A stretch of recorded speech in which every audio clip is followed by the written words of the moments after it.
Good morning, everybody.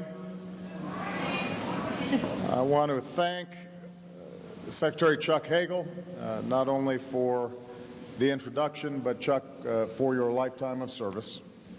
From Sergeant in the Army to Secretary of Defense, but always a man who carries with you the memory of friends and fallen heroes from Vietnam. We're grateful to you. I want to thank General Dempsey, Major General Linnington, Catherine Condon, who has served Arlington with extraordinary dedication and grace, and who will be leaving us. But we are so grateful for the work that she's done. For Chaplain Brainerd, Secretary Shinseki, all our guests, and most of all, to members of our armed services and our veterans, to the families and friends of the fallen who we honor today, to Americans from all across the country who've come to pay your respects. I have to say it is always a great honor to spend this Memorial Day with you at this sacred place where we honor our fallen heroes, those who we remember fondly in our memories, and those known only to God. Beyond these quiet hills, across that special bridge, is a city of monuments dedicated to visionary leaders and singular moments in the life of our republic. But it is here, on this hallowed ground, where we choose to build a monument to a constant thread in the American character. The truth that our nation endures because it has always been home to men and women who are willing to give their all and lay down their lives to preserve and protect this land that we love. That character, that selflessness, beats in the hearts of the very first patriots who died for a democracy they had never known and would never see. They've lived on in the men and women who fought to hold our Union together, and in those who fought to defend it abroad, from the beaches of Europe to the mountains and jungles of Asia. This year, as we mark the 60th anniversary of the end of fighting in Korea, we offer a special salute to all those who served and gave their lives in the Korean War. And over the last decade, we've seen the character of our country again in the nearly 7,000 Americans who've made the ultimate sacrifice on battlefields and city streets half a world away. Last Memorial Day I stood here and spoke about how, for the first time in 9 years, Americans were no longer fighting and dying in Iraq.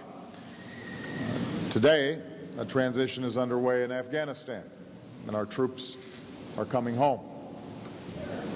Fewer Americans are making the ultimate sacrifice in Afghanistan, and that's progress for which we are profoundly grateful. And this time next year, we will mark the final Memorial Day of our war in Afghanistan. And so, as I said last week, America stands at a crossroads.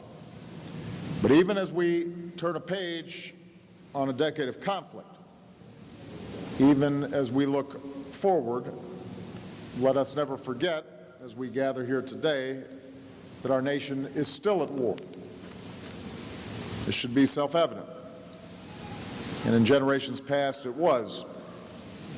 And during World War II, millions of Americans contributed to the war effort. Soldiers like my own grandfather, women like my grandmother who worked the assembly lines. During the Vietnam War, just about everybody knew somebody, a brother, a son, a friend who served in harm's way. Today, it's different. Perhaps it's a tribute to our remarkable all-volunteer force made up of men and women who step forward to serve and do so with extraordinary skill and valor. Perhaps it's a testament to our advanced technologies, which allow smaller numbers of troops to wield greater and greater power. But regardless of the reason, this truth cannot be ignored, that today most Americans are not directly touched by war.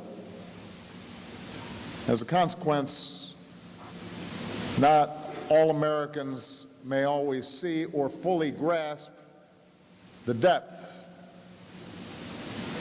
of sacrifice, the profound costs that are made in our name right now, as we speak, every day.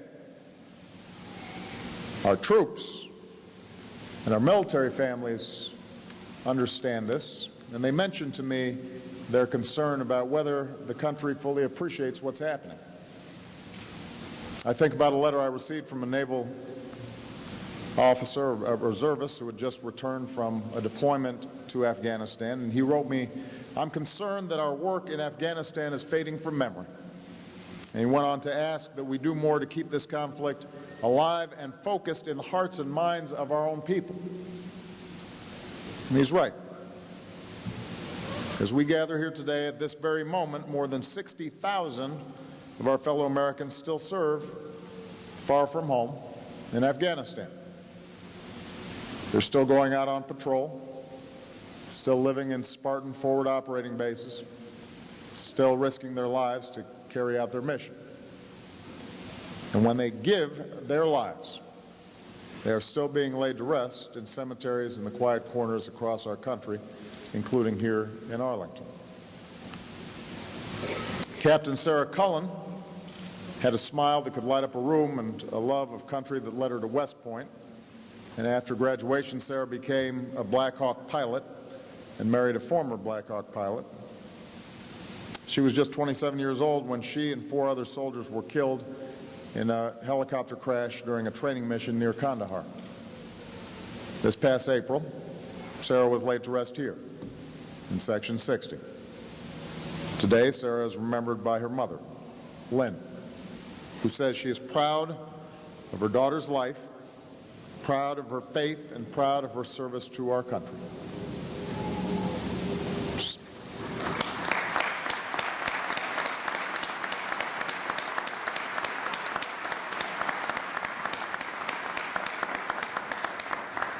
Staff Sergeant Frankie Phillips came from a military family and was as tough as they come.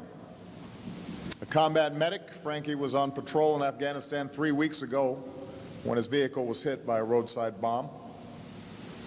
He was so humble that his parents never knew how many lives he had saved until soldiers started showing up at his funeral from thousands of miles away. And last week, Frankie was laid to rest just a few rows over from Sarah. Staff Sergeant Eric Christian was a born leader, a member of the Marine Corps Special Operations Command. Eric had served 5 tours of duty, but kept going back because he felt responsible for his teammates and was determined to finish the mission. On May 4th, Eric gave his life after escorting a high-ranking U.S. official to meet with Afghan leaders. Later, his family got a letter from a Marine who had served 2 tours with Eric. In it, the Marine wrote, "There were people who measured their success based on how many enemies they killed or how many missions they led to conquer a foe. Eric based his success on how many of his friends he brought home, and he brought home many, including me." Eric was laid to rest here at Arlington just 6 days ago.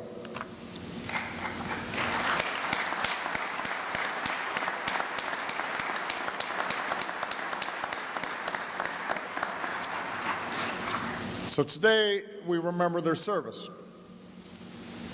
Today, just steps from where these brave Americans lie in eternal peace, we declare as a proud and grateful nation that their sacrifice will never be forgotten. And just as we honor them, we hold their families close.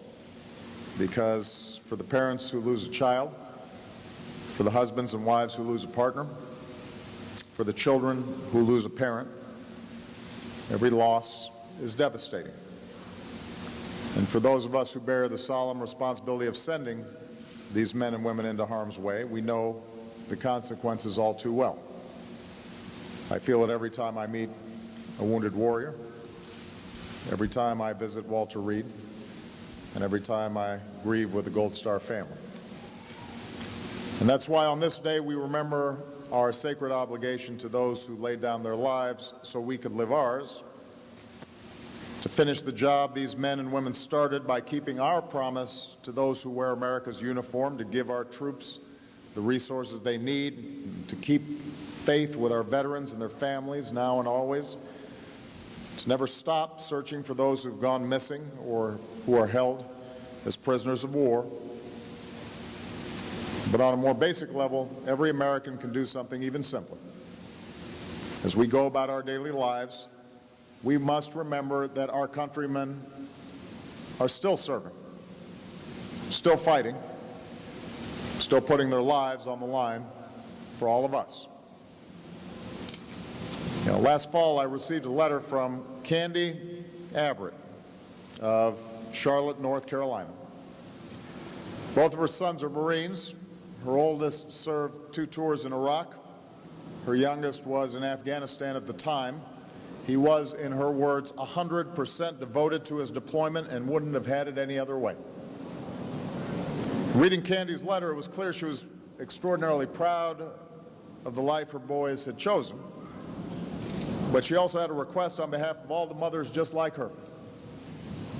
She said, "Please don't forget about my child and every other Marine and soldier over there who proudly choose to defend their country." A mother's plea. Please don't forget. On this Memorial Day and every day, let us be true and meet that promise. Let it be our task, every single one of us, to honor the strength and the resolve and the love these brave Americans felt for each other and for our country. Let us never forget to always remember and to be worthy of the sacrifice they make in our name. May God bless the fallen and all those who serve, and may God continue to bless the United States of America.